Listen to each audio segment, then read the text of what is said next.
My name is Sherry McKeon, and this is Cross Potent. And this is going to be your Moon and Sky Farm Report. In this edition, I am going to discuss the critical degrees of the Moon. But to do that, a lot of people ask me, why do you farm with the Moon? What's the Moon got to do with farming? I get that a lot. So I'm going to get into that in this video, and I'm going to explain what is a synodic cycle and what is a phasal cycle and why we look at them. And to do that, I'm going to look at the cycle of Venus, the cycle of the Sun, and then the cycle of the Moon.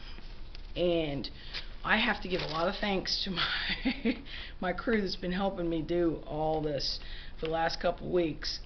Noah, Mackenzie, Bradley, Trenton, Bill, and then Levi and Benji help me out a lot too. They're my artists.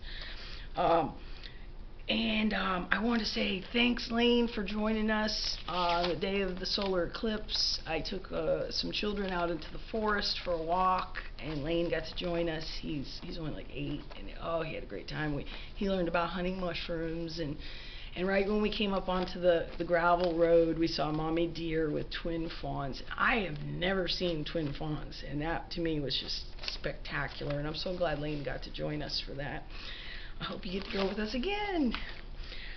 And the other thing is, I have a diet book coming out. If I can get this on my thing. This is what the cover is going to look like.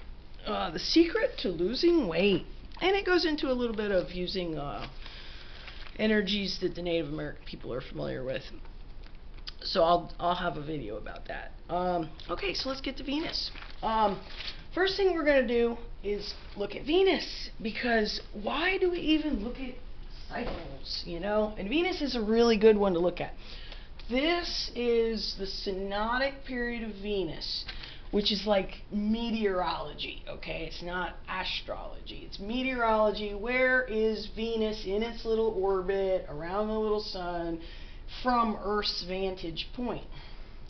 So, to explain it very quickly, number one, the inferior conjunct. There's a conjunct of Venus that we see from Earth, which is similar to like a new moon that we see, you know, every month. So this takes about 260 days, I think, to get around to the next one. Altogether, it's over 500-day cycle. So we have the inferior conjunct, which we don't see because it's behind the Earth. The heliacal rise at 2, which is where the morning star is very bright. 3, greatest brilliancy of the morning star. 4, greatest western elongation. 5, heliacal setting before the superior conjunct up here. Okay, superior conjunct, heliacal rise. After the superior conjunct, greatest eastern elongation. 9, brilliancy of the evening star, and 10, the heliacal setting of the inferior conjunct. This side, Venus rises in the morning, and we call it the morning star. The Aztecs called it Quetzalcoatl. And then Venus disappears, and then it reemerges as the evening star for the last half of its cycle, and the Aztecs called that half Zlotl, the little doggy, which is Quetzalcoatl's like alter ego. You might think of it as Dr. Jekyll and Mr. Hyde. Quetzalcoatl is the man god. I'll get into that in just a second. So this is the synodic period of Venus. You can see that as it goes around, it looks like it's going one way, but then it kind of comes back like retrograde from our vantage point. It's almost going backwards, and then it goes forwards, and then backwards and forwards.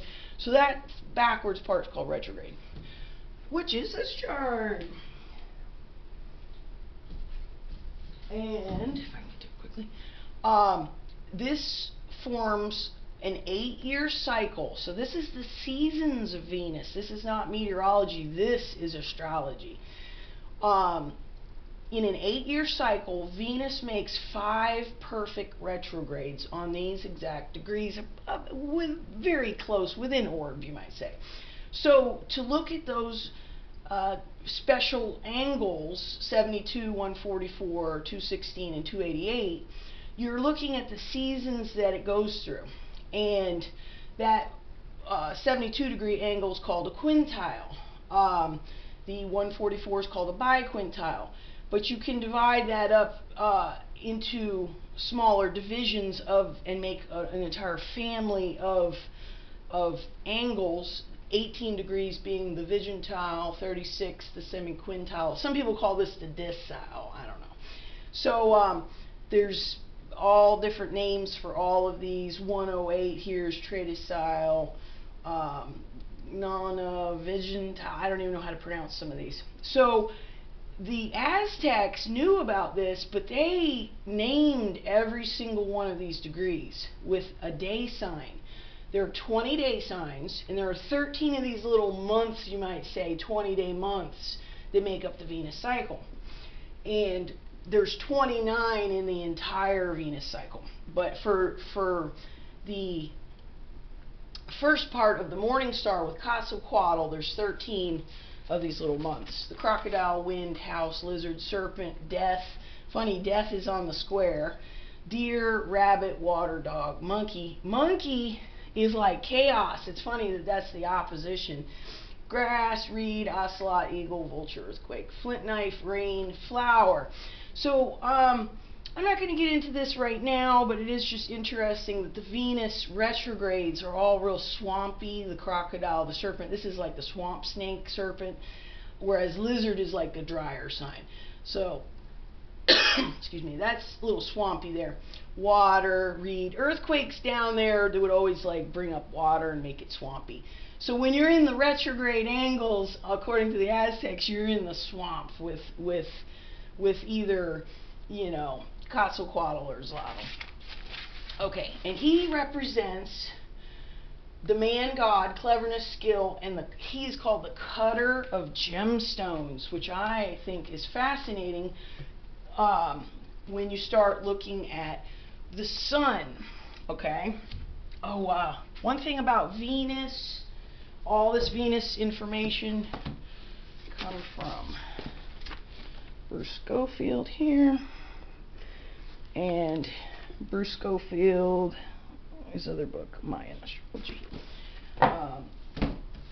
So when we look at the sun, this is not the Hellenistic version, which in this book, Raising with the Moon by Jack R. Powell, Taylor Reese, this is your Hellenistic, which has a horizon line. This stuff's below the horizon, this stuff's above the horizon. The numbers go counterclockwise. Oops, am I not even showing you? Oh, sorry. Here's your horizon line. The numbers go counterclockwise on this Hellenistic style chart, which comes from like ancient Egypt and Greece and whatnot. So this is the more traditional one you see on the internet a lot more. This is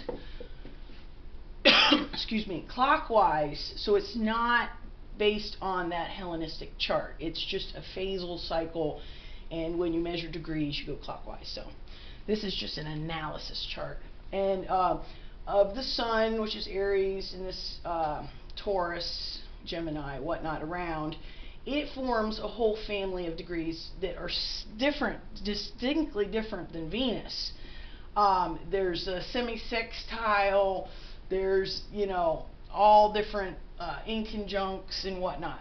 So I'm not going to get into that in this video because I want to talk about the moon, which is here. The 24 critical degrees of the moon. Oh gosh, let's see if I can get closer to it. You can even see what I'm saying. Okay. So, this is the critical degrees of the sun with all its family of degrees.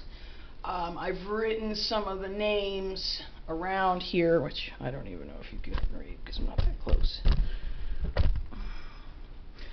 And you can see that each section is divided by 3 signs, and there's a whole reason for that, and there's a whole reason for these seasons, but I'm not going to get into the sun because I want to talk about the moon. So when we look at the moon, we do the same thing. we look at the phases. And I'm sorry, my technology is very poor. So we have a new moon, full moon, in between half moons. So this is like a very square type family of aspects. You've got the semi-square at the crescent, the square at the half moon, excuse me, and the sesquiquadrate, which a lot of people call a sesquisquare, at the 135 degree at flowering. So according to botany and most horticulture sources that I've found, the basic seasons of the moon are sowing, germinating, budding, flowering, pollination, pollinating, fruiting, ripening, and dormancy. So you have 4 cardinal points of the seed, the ovule, the zygote, and the embryo. And in between all there, you can divide it up into smaller degrees. And I have looked up all the different degrees, and what I've determined has been parsed by modern science and modern botany is that the cycle of this is the seed is sown, and then there's embryo incubation. The radical sprouts with the embryonic root here at Taurus. You've got germination of the cotyledon leaves in the plantlet. And then at Gemini, you've got the leaf plume in your first leaves. At 75 degrees, you've got a vegetative state and lignification. Also, budding vectors are introduced, which is weather, water, and nutrients. Here, the budding starts, the embryonic shoot and the nuclei separate from the parent. 105, we have the gametophyte and the embryonic sac starts to form.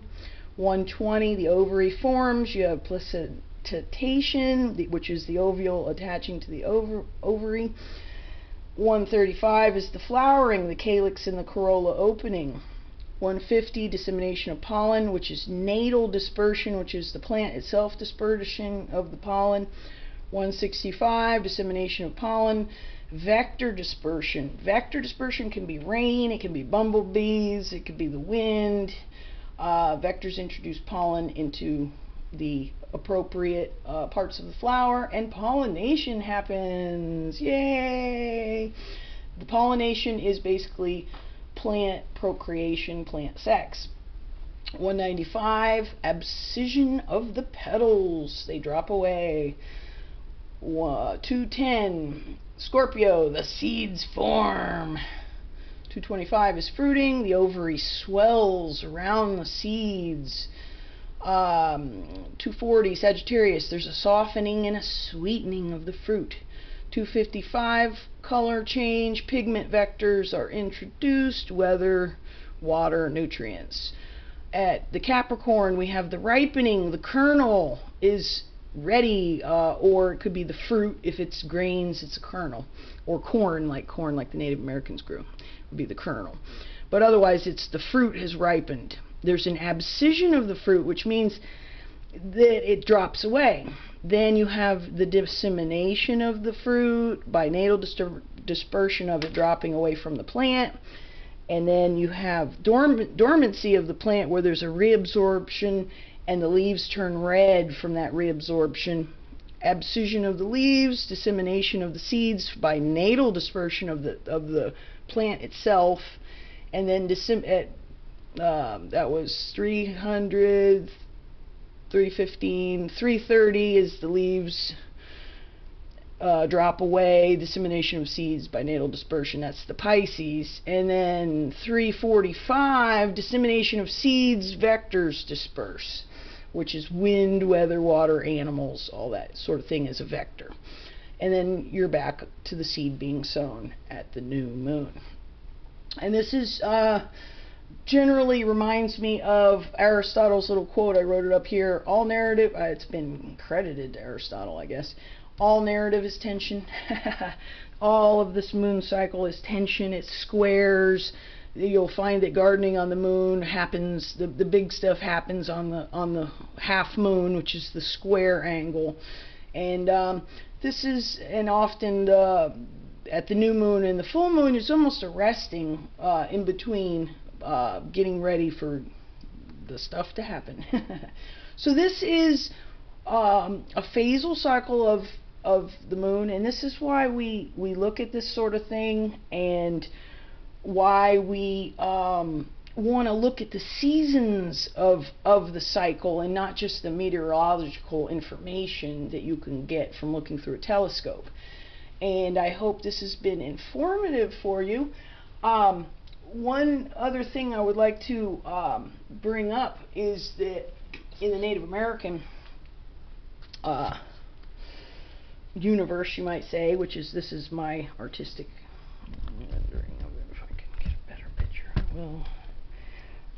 You'll notice that the moon here, for the cardinal sign of Cancer, I have the Thunderbird as the modality of the cardinal. I have the corn as fixed and the firewheel as mutable, just to give myself a point of reference of the modalities. The moon occupies the same rulership in this. Now, keep in mind, this is looking down on the ground, whereas those Hellenistic charts, the Hellenistic charts are looking up at the sky. You're looking at a Hellenistic chart here, you're looking at the horizon. This is above the horizon, below the horizon, and it goes counterclockwise as stuff rises like the sun, up on this side. And this is looking down at the ground. This is east, west, north, south, okay? And you'll notice that opposite the moon is the great star up here in Father Sky territory. So according to the Native Americans, Venus occupies the Saturn position, and Venus is not Aphrodite in their traditions at all. Venus is a man named Quetzalcoatl, and he is incredibly talented and whatnot, but he has an alter ego. So I just find that extremely interesting about Venus and the moon being very important to each other in the realm of the Native Americans. Quetzalcoatl is often called the gem cutter, and being the gem cutter in Hellenistic would be Saturn, I believe. So I think it's interesting that they give Venus the Saturn position. And Jupiter, normally there's the luminaries down here, and then Mercury and Venus, and the rulerships kind of go up to Saturn, Jupiter and Saturn. The Jupiter position is Mother Earth, and the Saturn is here, and then the Mars position is the Sun. The Sun pretty much watches over this side, and the Moon watches over that side. And I hope this has been informative about the phasal cycles, and I hope that this has helped you understand why we farm with the moon. I'm going to make a lot more videos, but I wanted to just go through all this to ensure that people were understanding why we look things up and why we examine them this way. And I'm so glad for all my new subscribers. I'm so glad that you enjoy this information, and you can share. You can find me on Twitter, and I look forward to bringing you more videos. Thanks for watching.